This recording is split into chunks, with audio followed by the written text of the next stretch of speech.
Good morning. Welcome to First Church Boston, to those of you who are here with us in the Hale Chapel, and to those who are listening online via YouTube. We hope you may someday visit us, if you haven't before, at the corner of Marlborough and Berkeley Streets in Boston's Back Bay. I am Barbara Martin, the chair of the Standing Committee here at First Church, and our service will be led this morning by a longtime member of First Church Boston, Peter Banos, who has a background in comparative lit and philosophy and ancient languages and many thoughtful considerations of the world's issues and traditions.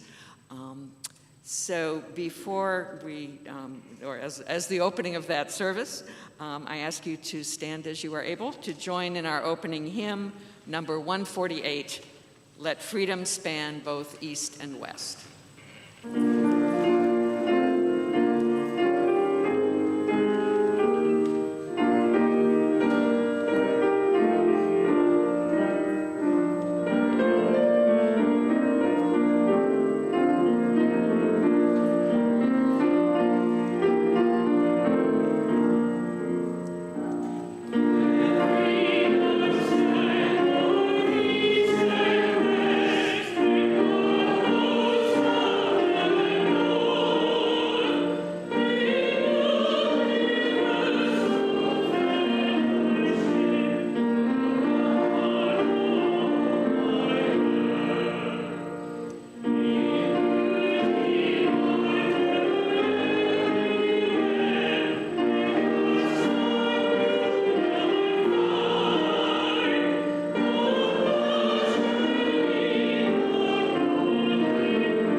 And now, as we light our chalice,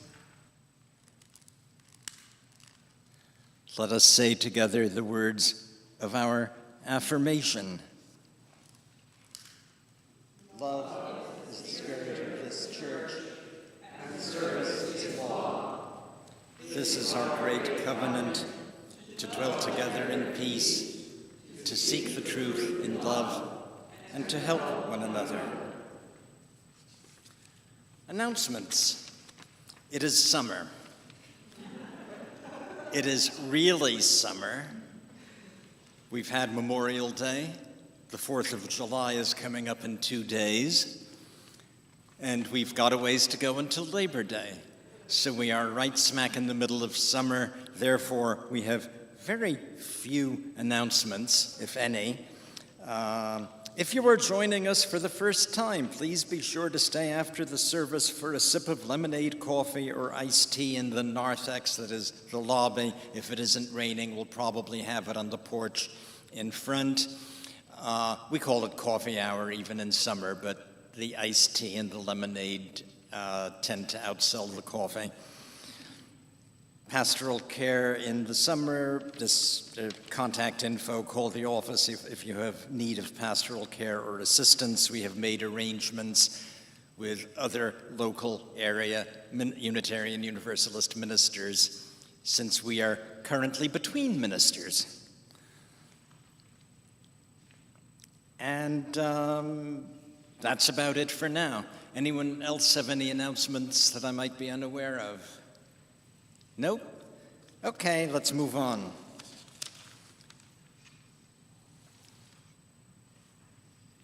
sharing of joys and concerns. I think I'm supposed to take this. If anyone has a joy or concern to share with the congregation and our YouTube audience, step up, drop a pebble in the water, and state whatever you wish to share. Please, all are welcome.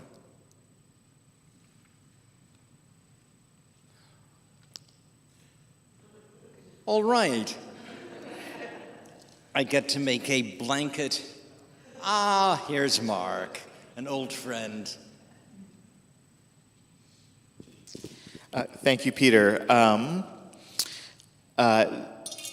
This is a concern that we all keep in our fervent prayers, all those who are in harm's way in Ukraine and Eastern Europe right now. This war continues, although it is sometimes falling out of the news. And I have friends and colleagues who are close to, if not in harm's way in Ukraine, and I keep them, my family keeps them in our prayers, and I ask that we all keep them in our prayers. Thank you. Thank you for that, Mark. In a more positive note, our wonderful cooperative organization, the Greater Boston Interfaith Organization, GBIO, had a very successful delegate assembly last week. We were expecting to turn out a crowd of 800 people, and we ended up with 50% more, a bit more than that, 1,300 something. And the turnout from First Church also was about 50% greater than we had anticipated, so thank you all for being there. And finally, a blanket joy and concern for all those that have not been named but are in the hearts of somebody somewhere. And now some music. Oh, responsive reading. Now I did it. The responsive reading is not listed in the printed order of service. It is number 593, Liberation is Costly, by Desmond Tutu.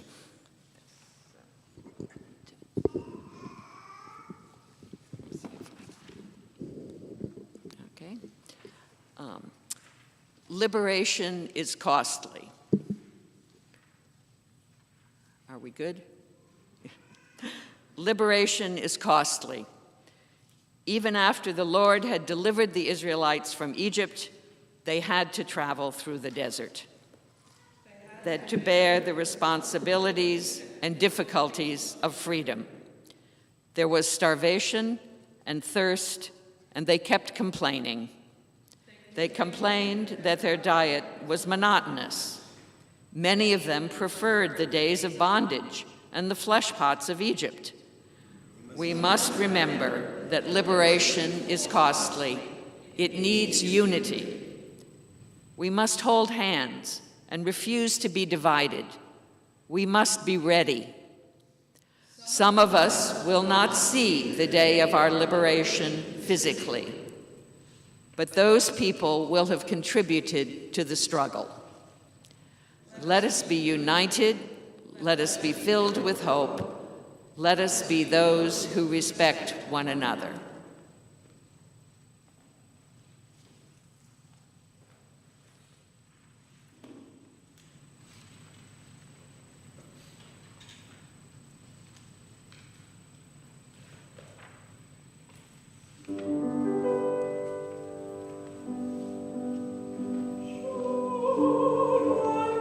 Shining light of starry child was bright.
Thomas Hobbes, writing in 1651, a time of revolution in England,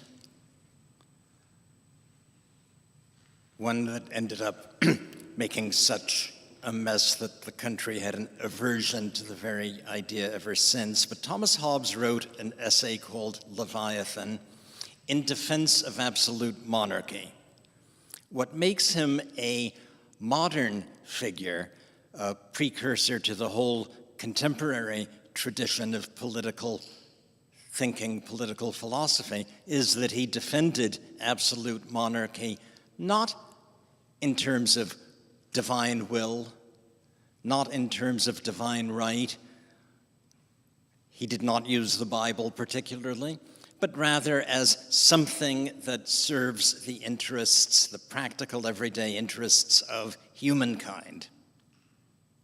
And his argument was partly presented in this excerpt. Bear with me, it's in archaic English. I will edit it as on the fly and intonate it and do whatever else I can do to make it comprehensible. And I'll say more about it later. Chapter 13 of The Natural Condition of Mankind as concerning their felicity and misery. I'll be skipping about, I'm not giving you the whole chapter. Nature hath made men so equal in the faculties of the body and mind, as that, though there be found one man sometimes manifestly stronger in body or of quicker mind than another, yet when all is reckoned together, the difference between man and man is not so considerable as that one man can thereupon claim to himself any benefit to which another may not pretend as well as he. For as to the strength of body, the weakest has strength enough to kill the strongest, either by secret machination or by confederacy with others that are in the same danger with himself. And as to the faculties of mind, I find yet a greater equality amongst men than that of strength. From this equality of ability ariseth equality of hope in the attaining of our ends. And therefore, if any two men desire the same thing, which nevertheless they cannot both enjoy, they become enemies, and in the way to their end, which is principally their own conservation and sometimes their delectation only, endeavor to destroy or subdue one another. Hereby it is manifest that during the time when men live without a common power to keep them all in awe, they are in that condition which is called war, and such a war as is of every man against every man. In such condition there is no place for industry, because the fruit thereof is uncertain, and consequently no culture of the earth, no navigation nor use of the commodities that may be imported by sea, no commodious building, no instruments of moving and removing such things as require much force, no knowledge of the face of the earth, no account of time, no arts, no letters, no society, and, which is worst of all, continual fear and danger of violent death, and the life of man solitary, poor, nasty, brutish, and short. To this war of every man against every man, this also is consequent, that nothing can be unjust. The notions of right and wrong, justice and injustice have there no place. Where there is no common power, there is no law. Where no law, no injustice. Force and fraud are in war the two cardinal virtues. Justice and injustice are none of the faculties, neither of the body nor mind. They are qualities that relate to men in society, not in solitude. It is consequent also to the same condition that there be no propriety, no dominion, no mine and thine distinct, but only that to be every man's that he can get, and for so long as he can keep it.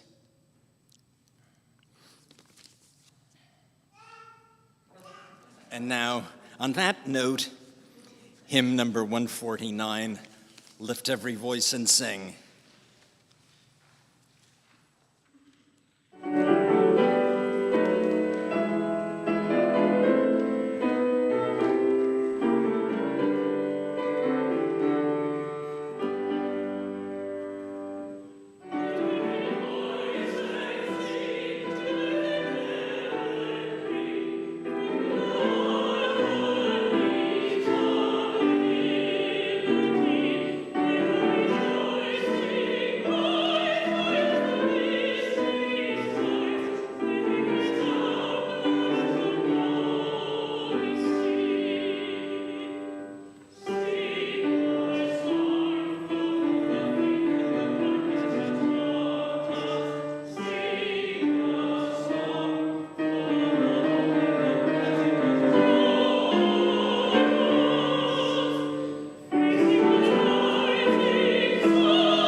There, that was rousing.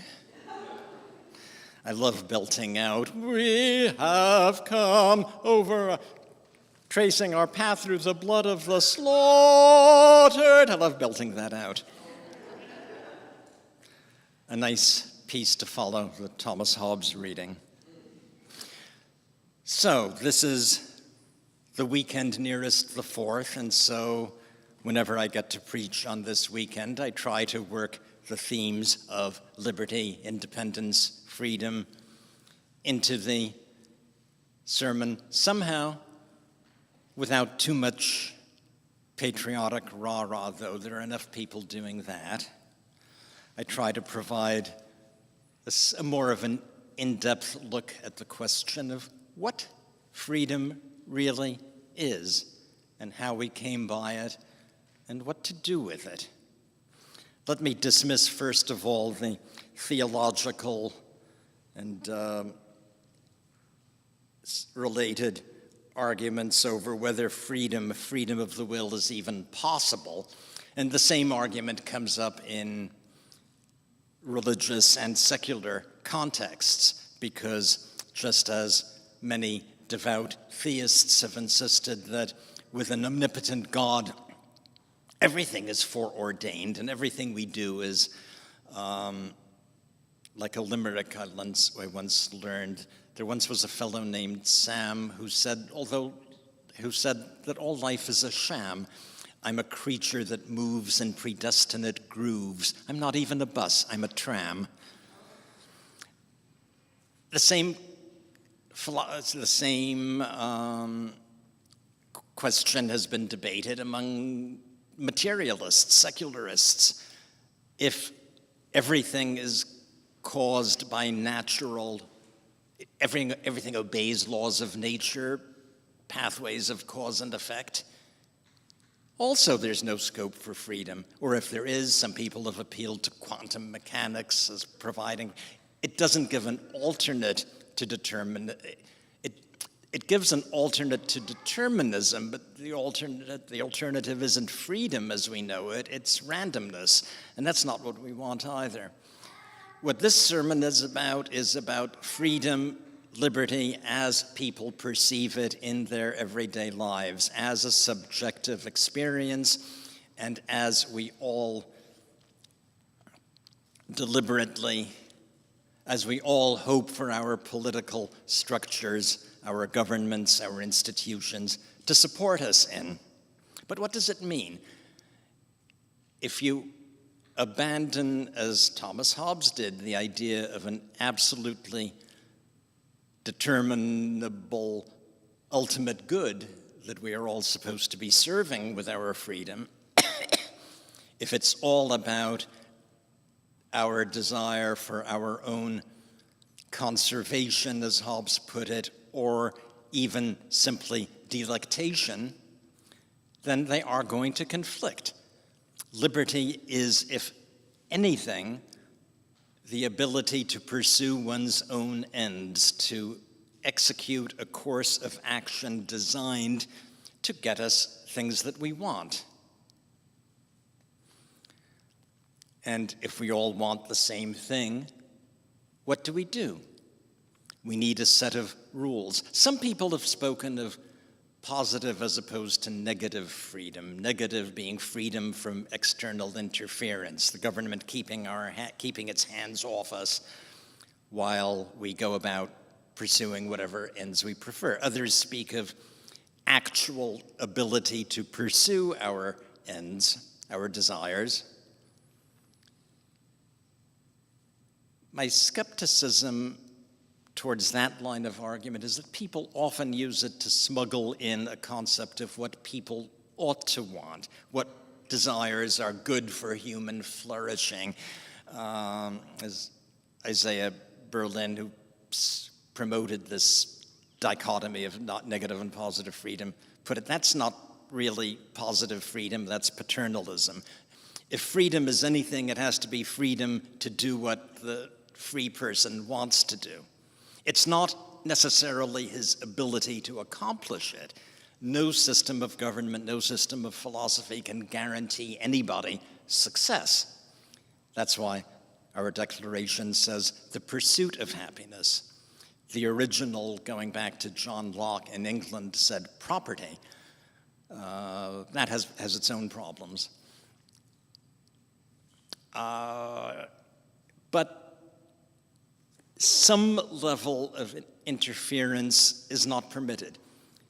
The ordinary, everyday, getting in one another's way, I want something, you get to it first, that doesn't impair my liberty. It's simply a bad break.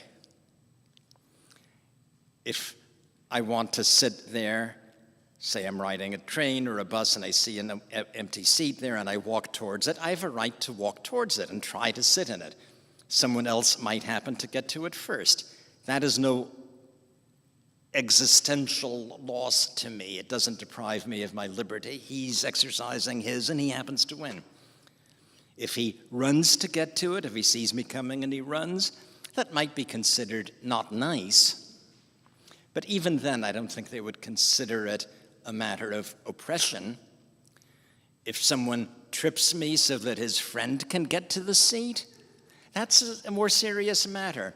Where do we draw the line? Someone has to make the rules as well as Thomas Hobbes insisted, enforce the rules, have the power to make everyone get in line. Someone has to define the line. and subsequent thinkers to Hobbes, including Locke, Jefferson's patron, put it in terms of contract. We, our ancestors in a state of nature, already had some notion of rights, and we met and contracted to form a government that would define the rights in detail and enforce them. It didn't have to be and should not be an absolute monarch. It should be something more complex with an executive branch and a legislative and a judicial branch, as we know today, as part of the ideal form of government. Of course, historically, there probably wasn't a contract. All of this is a thought experiment. Nobody suggests that early humans in the rainforest or wherever got together and thought this out and planned it verbally. If they did, we wouldn't know about it. What we have is a variety of social arrangements, laws, moralities that have been handed down in different communities and that are often in conflict.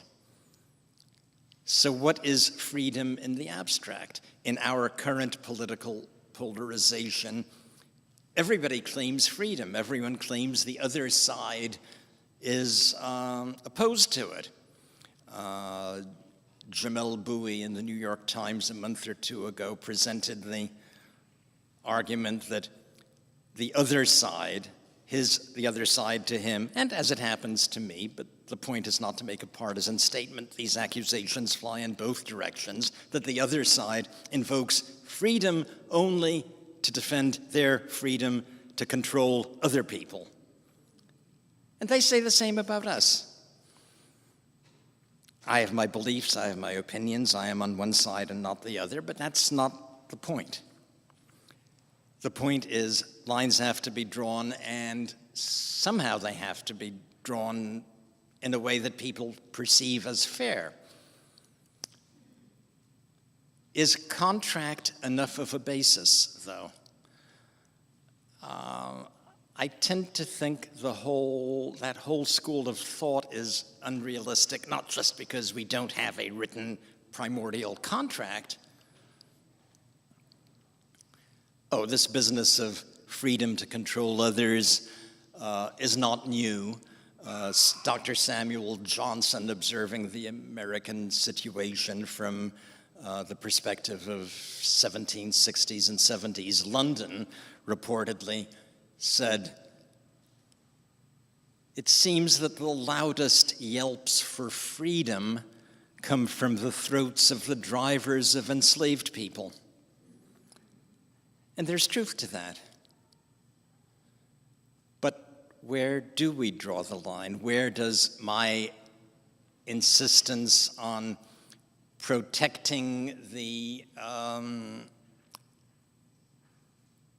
deprived, the disadvantaged, turn into a repression of those who, through no fault of their own, have certain advantages? Where does free speech turn into hate speech?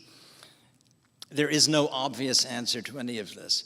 And one of the reasons is that it's not entirely a matter of contract, and it's not entirely of governmental use of force. If liberty is not necessarily the absolute ability to attain our goals in life, but at least an unfettered, fair shot at it, what do we do about naturally occurring inequalities? And as Hobbes put it, we're not talking about individual strength or intelligence, we're talking about social institutions, private, non-governmental, the family. Nothing that we can do, things can help, parental leave program benefits, good public education would help, but I think it will always be the case that the children of professional parents will be more likely to succeed in their parents' careers or others of equal status. not only because they get money handed down to them and property. I don't think a wealth tax would solve it. It might help, but it wouldn't solve it. But in childhood, we are all influenced by the people we see around us, the communities we see around us.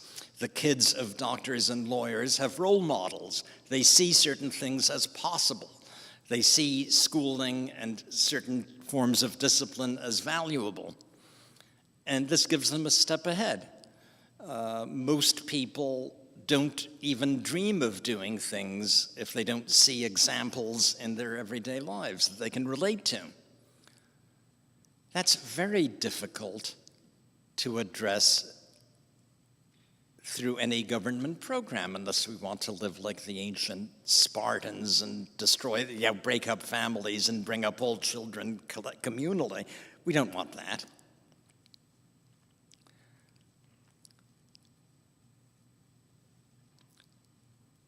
Contract. As I've thought for many years, infancy is the Achilles heel of any Enlightenment view of society as made up of autonomous, rational individuals. We cannot escape from, we do not make ourselves, we developed somehow. Another issue is property. At some point early in our history, we developed this useful thing called agriculture. The thing about agriculture is it attaches people to land, specific plots of land, and it attaches land to people because unlike other forms of goods, if you drop something and someone else picks it up, he can put it to use immediately. A piece of land, when the landowner dies, or if he's evicted somehow, someone else has to be able to move into the land and continue the process of sowing and reaping and cultivating and fertilizing, all of that. And to make that investment in the first place, you need some kind of assurance that you'll still be around or that your heirs will still be around when harvest time comes. So the moment early humans, this is my view of it, developed intensive agriculture, they had to build a more complex society. They needed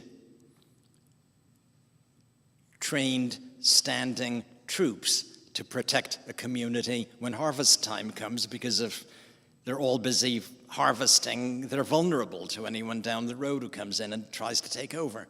They need record keepers to keep track of land transactions. Who owns this? Whose job is it to plow this, to harvest this, to distribute the proceeds?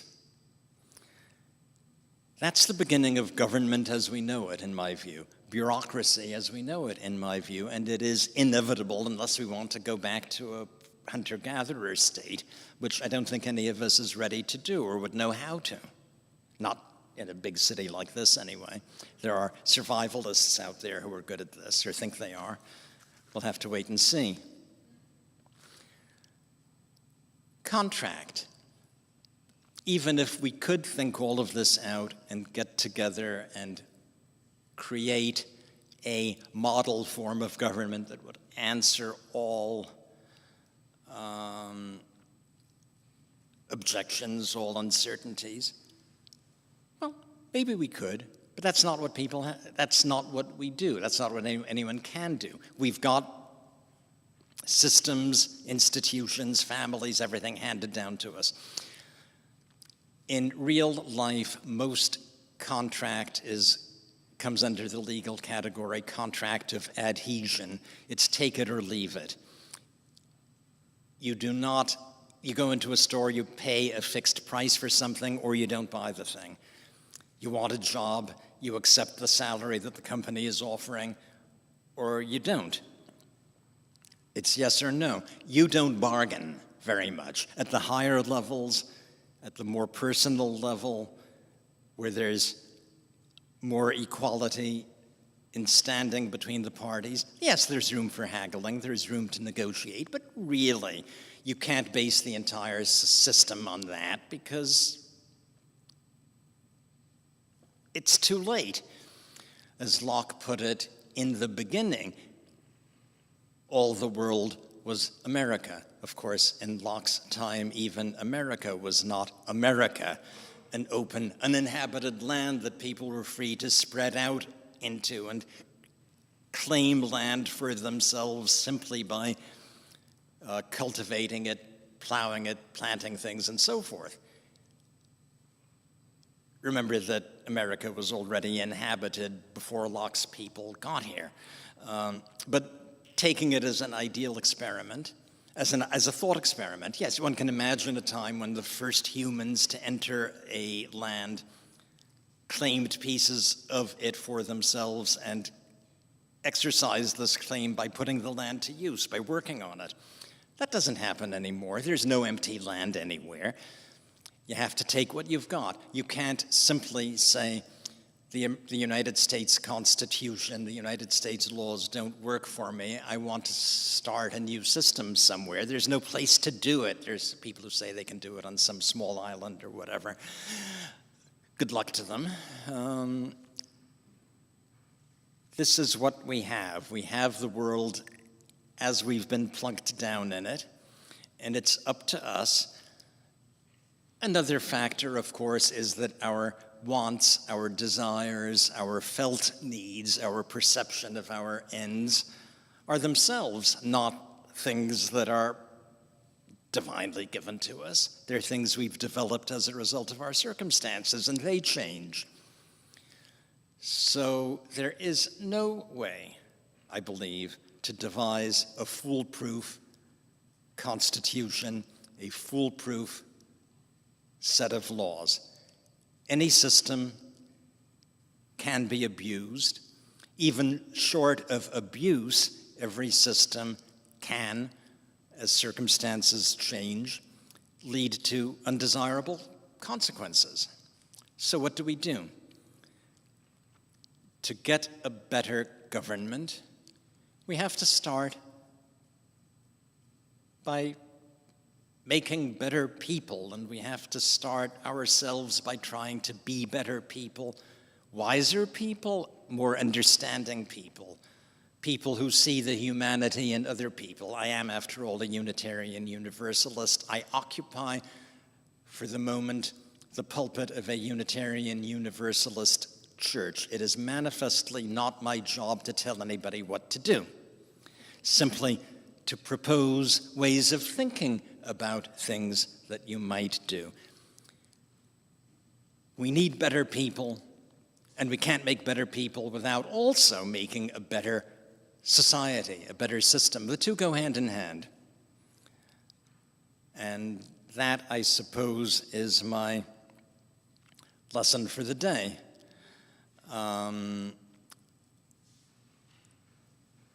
Decide what you want in life, figure out the best way to get it, and with all humility, realizing you might not see it the same way tomorrow, and others already do not see it that way, most likely. Get to work on it. And in that spirit, the care and sustenance of our congregation will be served by today's offering.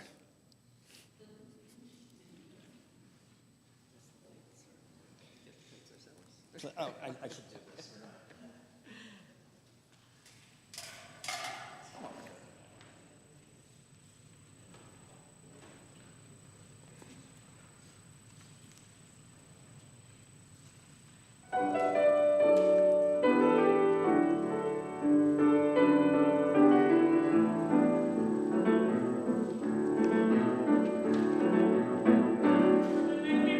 Songs for the people,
basically, or someone else draws a lesson from the sermon and goes that. Now, go forth and. Now, you've heard all I have to say on the topic. We will have our closing hymn, number 139, Wonders Still the Earth Shall Witness.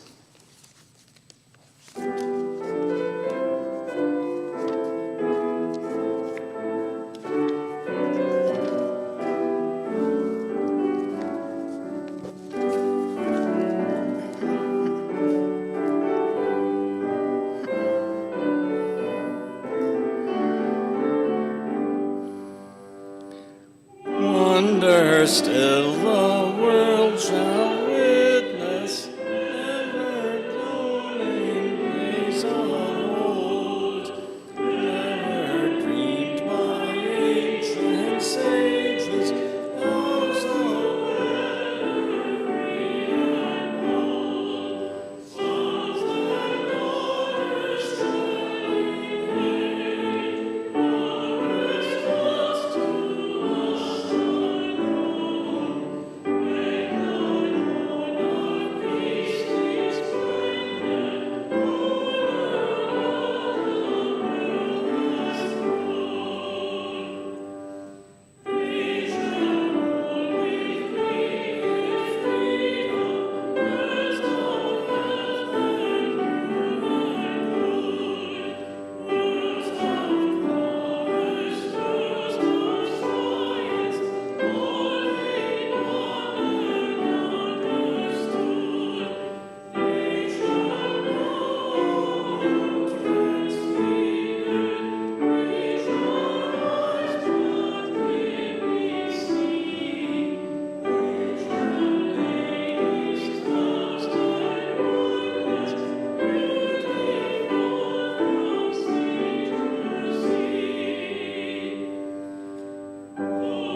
Standing as we extinguish the chalice, your choice.